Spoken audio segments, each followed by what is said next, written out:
Hi, Christian. I don't know whether I should say I enjoyed the film or not, because it's pretty bleak, it's pretty dark. But on that basis, they do say that writers should write about what they know. So, is this from a really terrible holiday you've been on? No, but it could have turned out like that. It's true that we met, my family and I met a Dutch couple. We're Danish. We met a Dutch couple back in 2017 on a trip to Tuscany.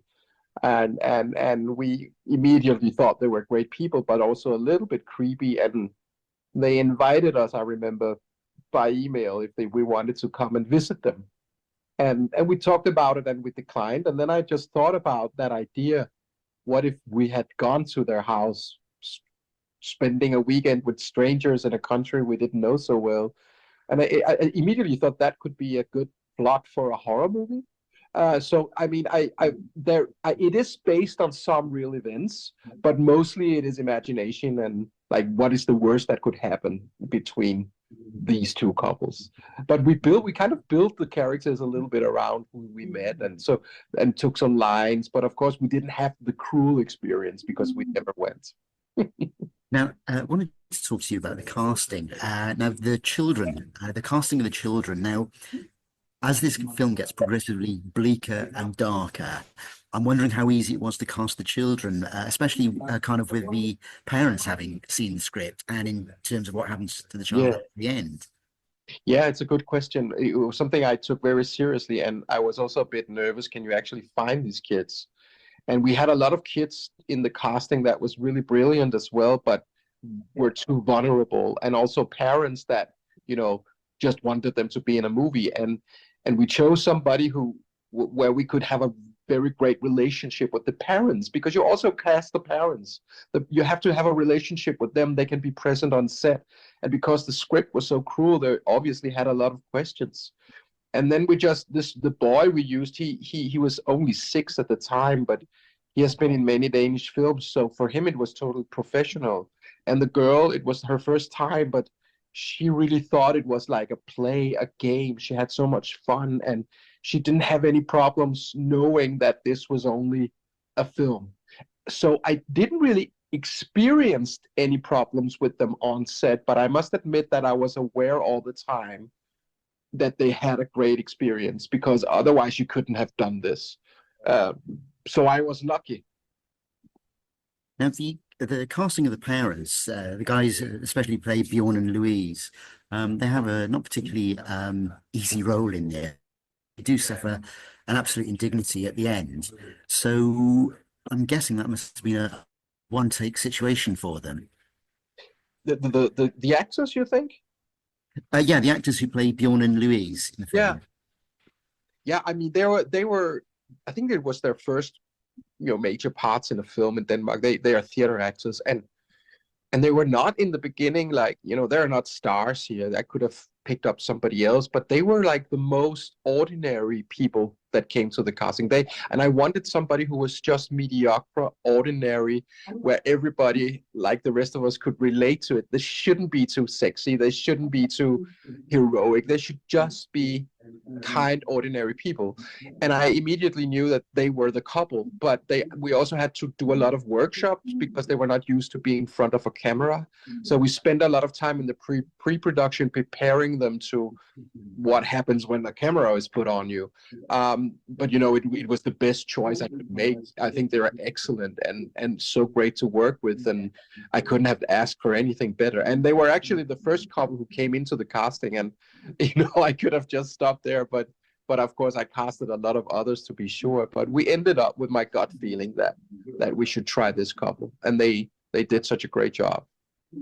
Now, I don't want to give away the ending to anyone who's not seen it, but what I was going to ask you about was that I understand that there was an alternate ending that was considered with far more couples. Is that right? Can you tell me about that? Yeah, during the process, we had a lot of different endings. In the beginning, we wanted to make a very disturbing ending. And then other people, also people who was going to finance the project, thought we should make more or have a happy ending. And we tried that as well, and it didn't work.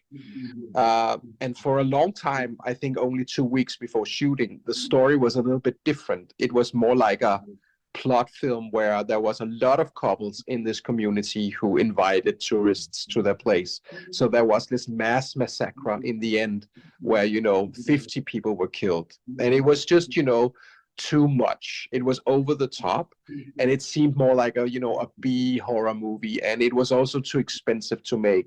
So I think just a couple of weeks before, we cut down the story, and we thought, let's just focus on one couple. There is desolated in the area, and they're the only one, and it solves so many problems for us. But that's the fun thing about writing, because now it seems so obvious, but sometimes you have to go a lot of different ways, and suddenly you see that the most simple thing is working the best. But we only realized that after 2 years of writing. Now, between your film being made and the remake was a very quick turnaround, only a couple of years. Now, James Watkins' as a version is very different. The third act is very, very different from yours. Now, it puts me in mind of George Sluisier's version of The Vanishing. Now, he went on to make his own Hollywood version of his film. Was that an opportunity that you had to remake or do an English language version of yours in America? Well, I don't know, actually. I remember the first meeting I had with the Blumhouse on Zoom, and they wanted to make a remake, and I remember they said, do you want to direct it? And then there was a short break, and they said, we will not recommend you to do that. And I think what they meant about it was that they wanted to do another take on it. They wanted to make a different third act and a more commercial ending, a more mainstream ending, where the good guy succeeds in the end. And of course, in respect of my film, they knew that I would have a hard time doing that, because on a personal note, this was the ending I believed in. So I think we agreed pretty fast that it was great if somebody else did it and also did another version of it. So it was not just a copy of the first one. So I was very pleased that they did another ending and did it, because then it's two different films. So I've just been following the process and give notes, but I didn't feel involved artistically so much. Have you had much liaison with James Watkins before and since the making of the film? Yeah, I was aware of him. I watched his Lake Eden movie, and I really like him. And we had one meeting where I talked about my script and that process, and I gave him notes on the script a little bit, and then I visited the set. I really like the guy, and I really like him as a director, but I was trying not to get too involved.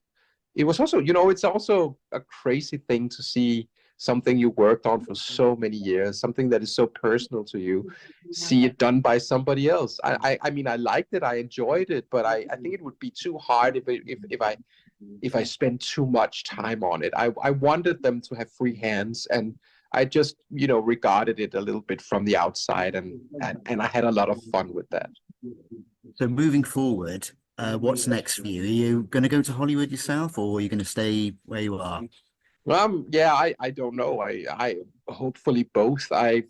It's been 3 years now since the movie came out, and I've been writing two more scripts. One of them is Danish, and the other is actually a script for an American project that I hope we'll get funding for. We just delivered the script.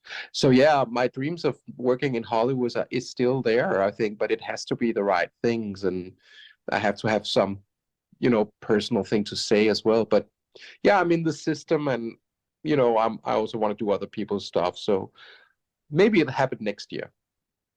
Staying in the same genre, or will we see you doing Well, I Disney get a film? lot of offers in a little bit in the same genre, but still, I'm not a classical horror man. It has to be about something, and it has to be with real people.